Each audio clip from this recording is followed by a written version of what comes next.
The Panama Riots were touched off at approximately 4:40 Thursday afternoon when about 200 students from the Panamanian high school, the Instituto Nacional, arrived at Balboa School in the Canal Zone. The Panamanian students were stopped across the street from the school. They carried an assortment of Panamanian flags in the Canal Zone, and only the Panamanian flag. Captain Gaddis Wall of the Zone Police learned zone students. Many of the zone students were moved into the school library. But the Panamanian students changed their minds and instead demanded to fly their flag from the high school flagpole and sing their national anthem. This was not permitted. The students' apparent leader, Guillermo Guevara Paz, had lengthy discussions with the student group, but had considerable difficulty in reconciling their extreme intentions and commanding their attention.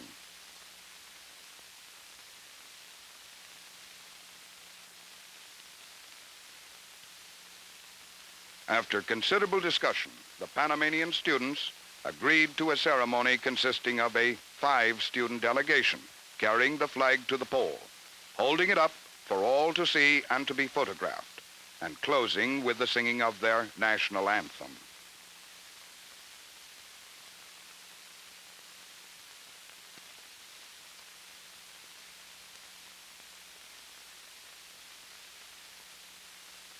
As the student delegation approached the flagpole, the principal of Balboa High School appealed to the Canal Zone students to maintain proper decorum. Meanwhile, buses had been secured to transport the Panamanian students from the zone as further insurance against conflict between the student groups.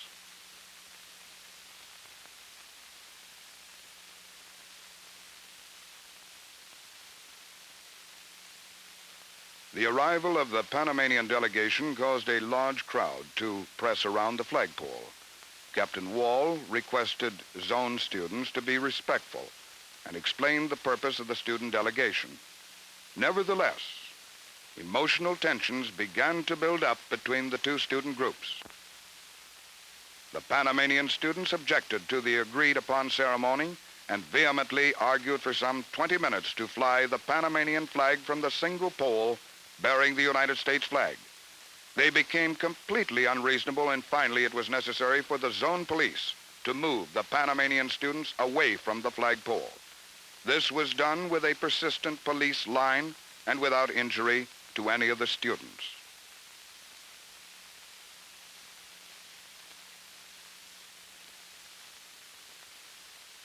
Emotions were high, and the Panamanian students became extremely disorderly after being removed from the vicinity of the flagpole.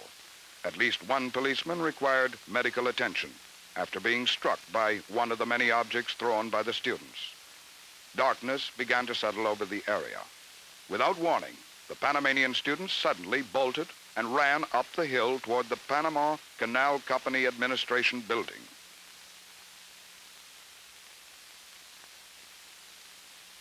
The Panamanian students followed an erratic course, leaving a wake of wanton destruction as they left the canal. Canal Zone cars, homes, and a bus terminal were severely damaged. At the zone boundary, the students were met by large mobs that had gathered as a result of inflammatory radio and television broadcasts. The mob was observed by Major Bolivia Urratia, a commander of the Panamanian police, but no effort was made to stop them. Automobiles and the Pan American building were set ablaze. Gas mains were broken and traffic lights uprooted. Countless Molotov cocktails were thrown, and the intensity and severity of destruction increased along 4th of July Avenue as the size of the mobs increased. For the most part, the zone boundary extends to the middle of this avenue, and in some instances to the far curb.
Meanwhile, Carlos Arosamena, an active communist, was inciting a mob gathered outside the gates of the presidential palace. He and Eliseo Salas, a pro-Castro agitator, along with students who participated in the flag incident at the Canal Zone High School, had an audience with President Chiari. Outside the palace, another active communist, Floyd Britton, was in the vortex of the crowd. President Chiari greeted the swarming mob from the balcony of the presidential palace, but did nothing to disperse the mob.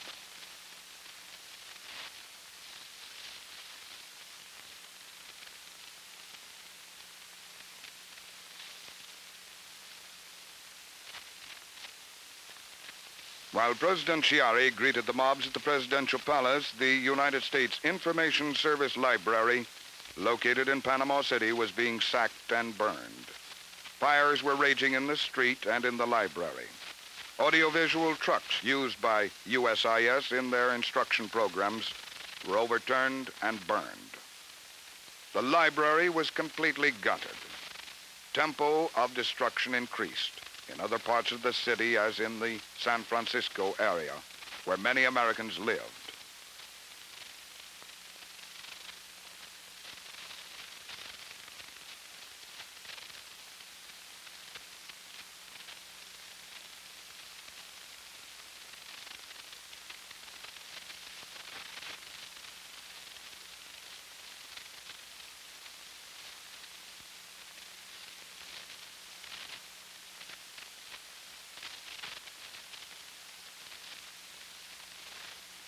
Panamanian police were present at the Pan American building complex early in the rioting. Nevertheless, this area received severe damage and looting occurred. The home of Judge Crow, a United States district judge, was a target for Molotov cocktails and other destructive acts, many of them observed by Panamanian police. The wanton destruction of zone property was plainly evident on the morning of 10 January. There were burned cars in front of Judge Crow's residence. Areas around zone homes were littered with rocks, and a considerable amount of property was defaced with inflammatory phrases such as "Assassins go home" and "Avenue of the Martyrs."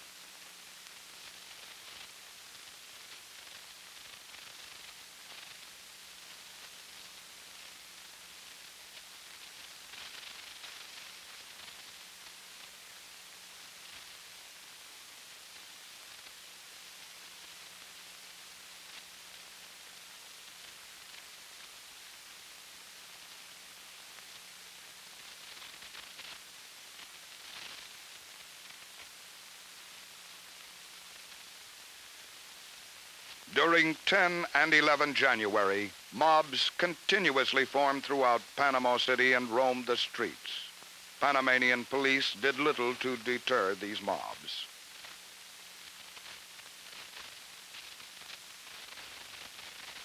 Storefronts were demolished and mass looting occurred. Looters fought among themselves using clubs and fists. It is strongly indicated that Panamanian shop owners took severe reprisals against fellow Panamanians to protect their property.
4 days passed before the Panamanian police took significant action to curb the mobs. Once they assumed this task, they were extremely forceful and effective, stopping the looting.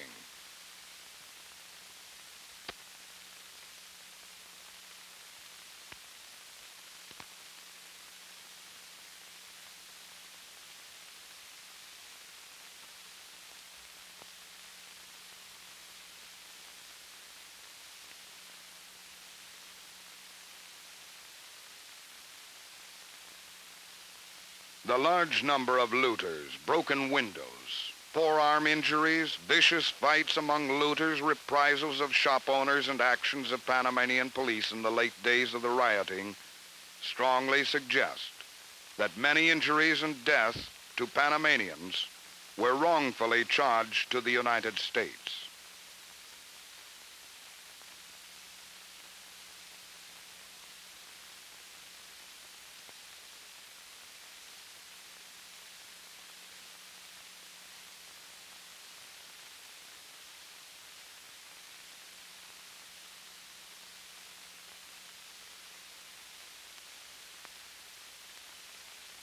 Large crowds continuously gathered at the presidential palace during the 4 days of rioting.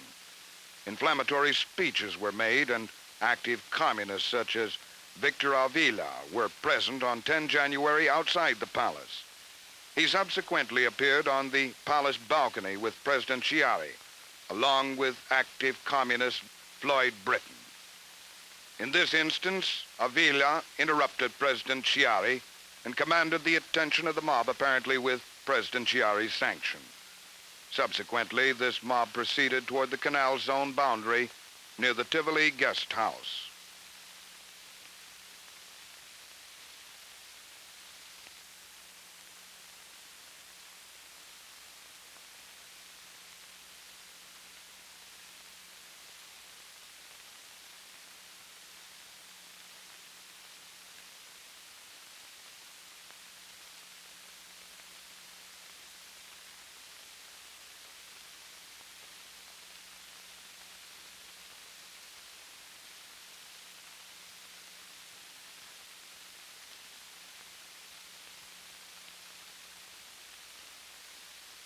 The primary point of concentration for mobs on 10 and 11 January was the area of 4th of July Avenue, which separates the Tivoli guest house from the two adjacent areas of Shaler Triangle and the gutted Pan American building. Panamanian police patrols in pickup trucks passed through this area, paying little attention to the mobs that constantly formed.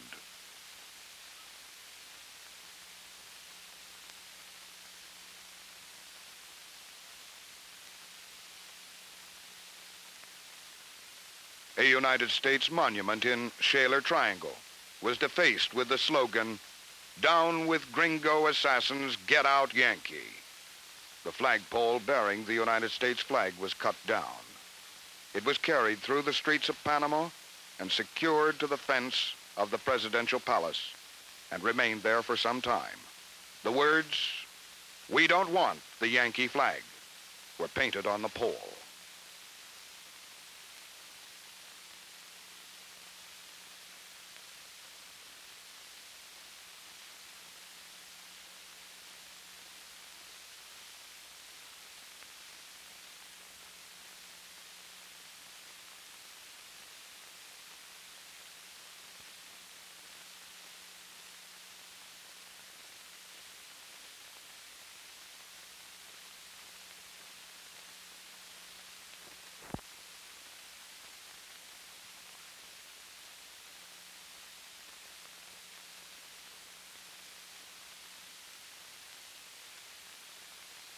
Mobs overturned and burned countless cars throughout Panama City and within the zone boundaries.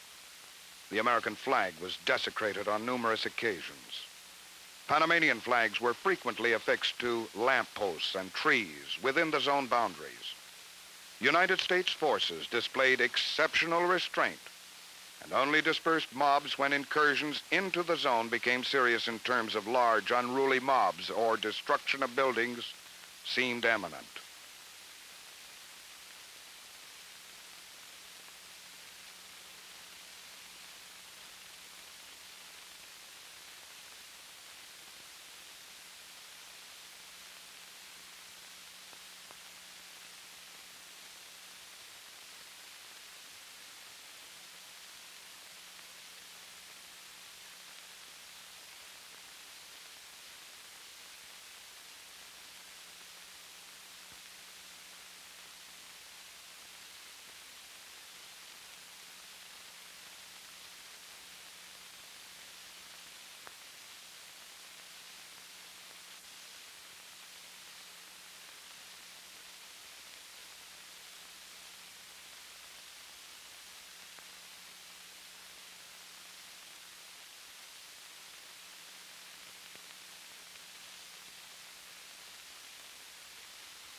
During 11 January, vandalism continued without interference from Panamanian police patrols.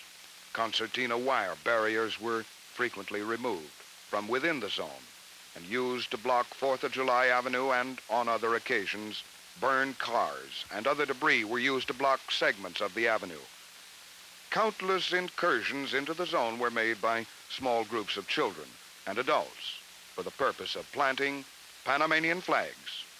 But these groups were purposely ignored by United States soldiers stationed well within zone boundaries.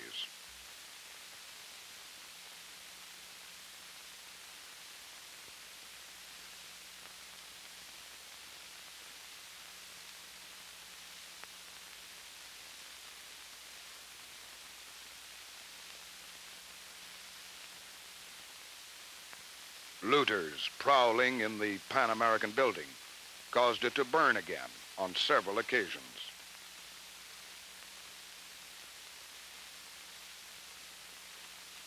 United States military forces had assumed control of the Canal Zone on the request of the Canal Zone governor at approximately 8 o'clock the evening of 9 January. Minimum force was emphasized, and even the use of tear gas was kept to a minimum. Soldiers stayed well within zone boundaries and dispersed rioters using tear gas only when deep penetrations into the zone occurred, such as this one on 11 January. It was frequently necessary to replace concertina wire barriers that were removed from the zone by mobs. Smoke screens were used to shield soldiers from the view of the mob when replacing concertina wire barriers.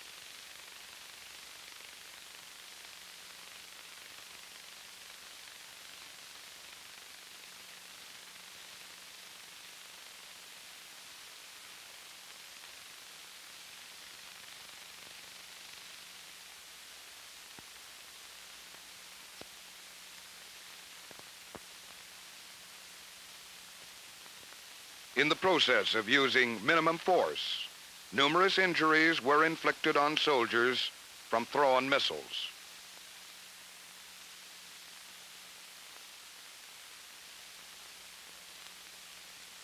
Heavy sniper fire by Panamanians started during the evening of 9 January and was concentrated on the Tivoli guest house. Requests to the Panamanian government to silence snipers went unheeded for 4 days. It was necessary to engage the Panamanian snipers with selected marksmen. However, restraint was used. First, shots were fired close to snipers to scare them away. Secondly, shots were made to wound snipers. And finally, when all else failed, shots were placed to kill snipers.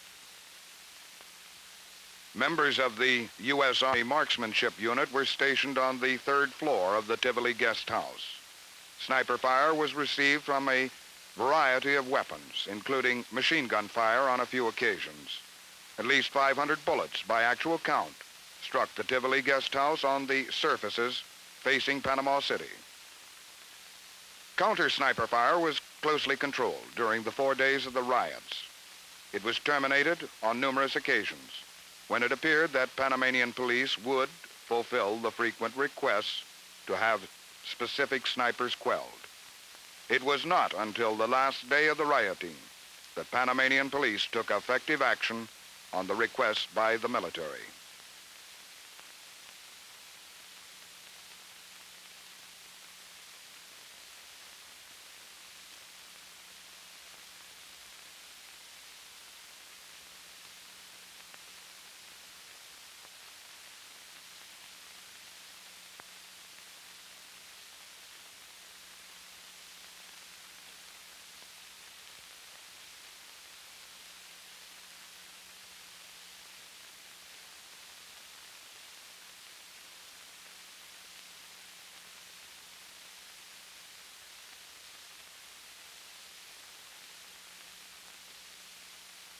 Sandbag barriers were necessary, since the wooden construction of the guest house afforded little protection to the selected marksmen. Balcony railings were knocked out to clear fields of fire, and in the process, an American officer was severely wounded by sniper fire.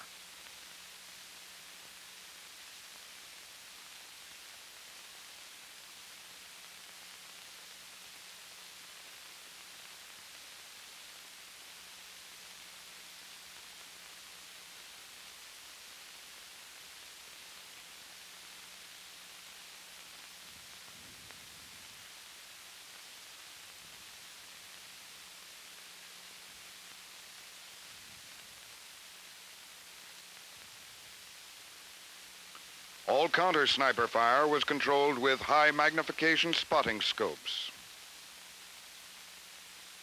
Mobs of 500 to 1,500 began to enter the canal zone at Colón, on the Atlantic side of the canal at approximately 9:14, the evening of 9 January.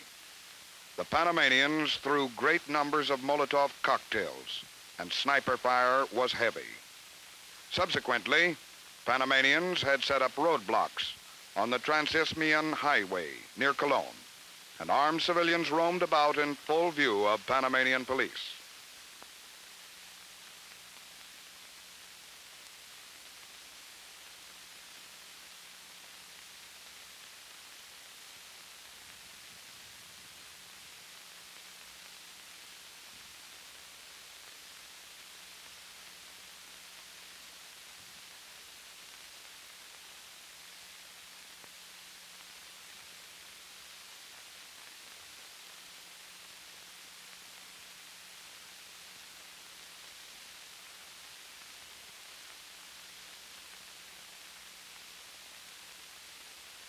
The rioters centered their violence on the Masonic Temple, which was later occupied by American soldiers, and the temple walls became blackened from numerous attempts to set it afire.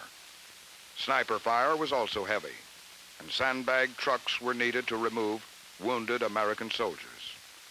Considerable vandalism and looting occurred with no significant intervention by Panamanian police.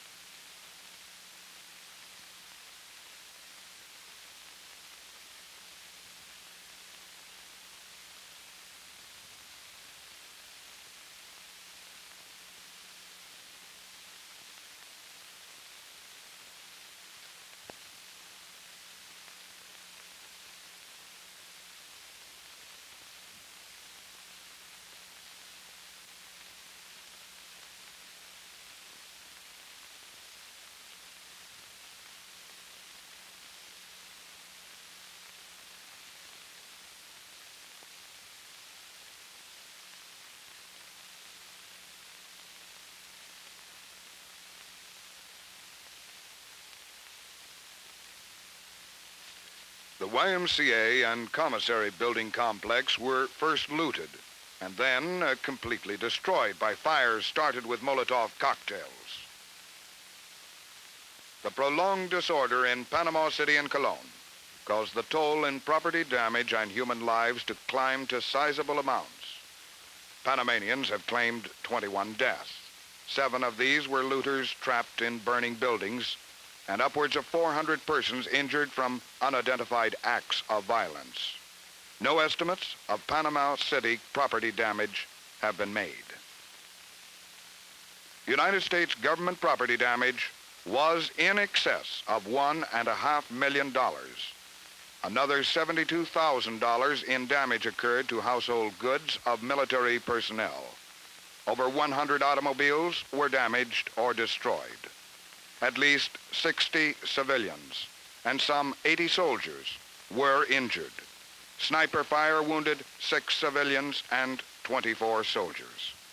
It also claimed the lives of 3 soldiers.